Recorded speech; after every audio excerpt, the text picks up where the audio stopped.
আজ শনিবার, গুড ফ্রাইডের পরের দিন, আর আমরা চলে এসেছি চন্দননগর সেক্রেড হার্ট চার্চে।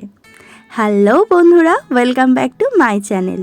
আশা করি তোমরা সবাই খুব ভালো আছো, আর আমরাও ভালো আছি।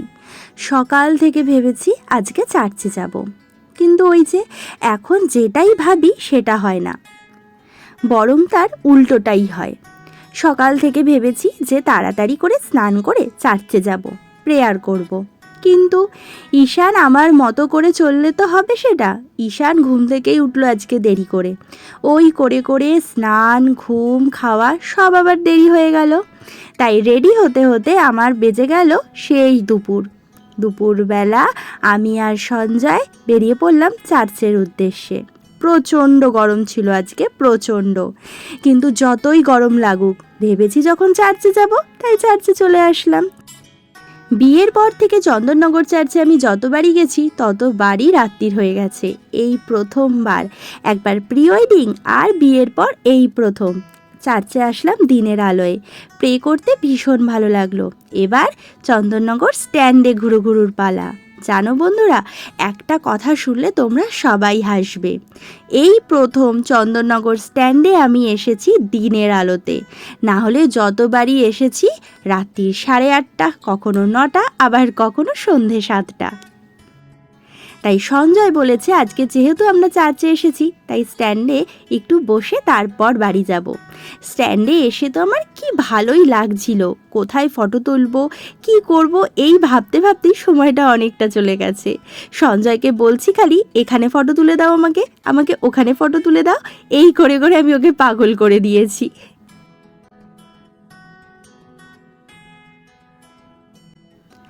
আজ স্ট্যান্ডে ঘুরতে ঘুরতে আমার তো বিয়ের আগের কথাই মনে পড়ে যাচ্ছিল, যখন সঞ্জয় সিউড়ি থেকে আমার সাথে দেখা করতে আসতো।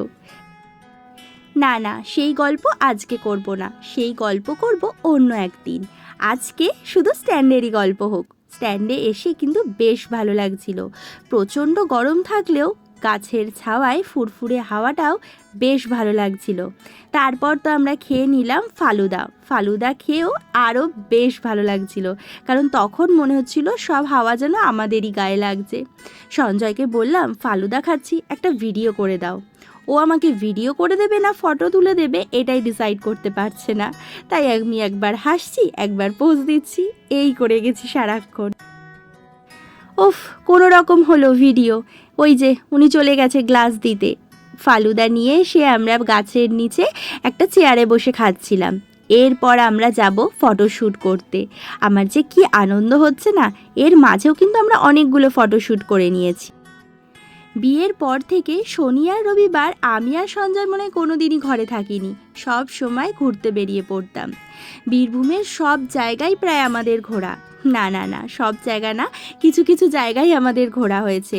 আরও কিন্তু বেশ কিছু জায়গা ছিল, কিন্তু সেগুলোতে আর যাওয়া হয়ে ওঠেনি।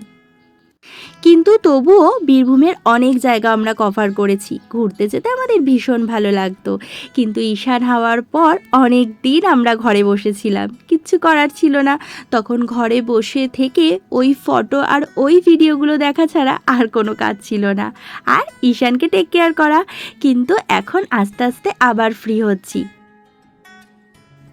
ঈশান আর একটু বড় হলেই আমাদের সাথে ওকেও নিয়ে নেব। আমি, ঈশান আর সঞ্জয় তিনজনে মিলে নতুন নতুন জায়গা ডিসকভার করব। কি ভালো লাগে না নতুন নতুন জায়গায় ঘুরতে যেতে। উইকেন্ডে কিন্তু একটু ঘুরতে যাওয়া উচিত, সারা সপ্তাহের স্ট্রেসটা পুরোপুরি চলে যায়। আজ এই প্রথমবার দিনের আলোয় স্ট্যান্ডে এসে আমার ভীষণ ভালো লাগলো। চন্দননগর স্ট্যান্ডকে আমি যতবার দেখেছি রাত্রিবেলায়, কিন্তু দিনের আলোতেও স্ট্যান্ডকে ভীষণ সুন্দর লাগে। এবার বাড়ি যাওয়ার পালা। দেখি বাড়ি গিয়ে ঈশানবাবু কি করছে, ঘুমাচ্ছে নাকি ঠাম্মামকে ডিস্টার্ব করছে। বাড়িতে এসে দেখি উনি উঠে গেছে, আমাদেরকে হুঙ্কার দিচ্ছে, কেন তুমি একা একা ঘুরতে গেছো, আমাকে নিয়ে যাওনি। এদিকে সঞ্জয় আজকে ঈশানবাবুর জন্য এই গাড়িটা ওপর থেকে নামিয়ে এনেছে। ঈশানবাবু অন্নপ্রাশনে এই গাড়িটা গিফট পেয়েছিল, ওর মেজো পিপি এই গাড়িটা ওকে দিয়েছে, অর্থাৎ আমাদের মেজো জেঠির বড় মেয়ে এই গাড়িটা দিয়েছে। গাড়ি পেয়ে ঈশানবাবুর তো বাপরে মুডই আলাদা, আর আমাদেরকে পাত্তাই দিচ্ছে না, 2 হাত দিয়ে পা দিয়ে গাড়ি চালাতে উনি ব্যস্ত। কিন্তু এই গাড়ি থেকে ওঠানো ওনাকে যায়নি, সে আর এক কাহিনী অন্যদিন শোনাবো। তাহলে বন্ধুরা আজকের মতো এখানেই টাটা, সবাই ভালো থেকো, সুস্থ থেকো, আর এই গরমে অবশ্যই সাবধানে থেকো। ব্লগ কেমন লাগলো অবশ্যই জানিও, লাইক শেয়ার কমেন্ট করতে ভুলো না কিন্তু।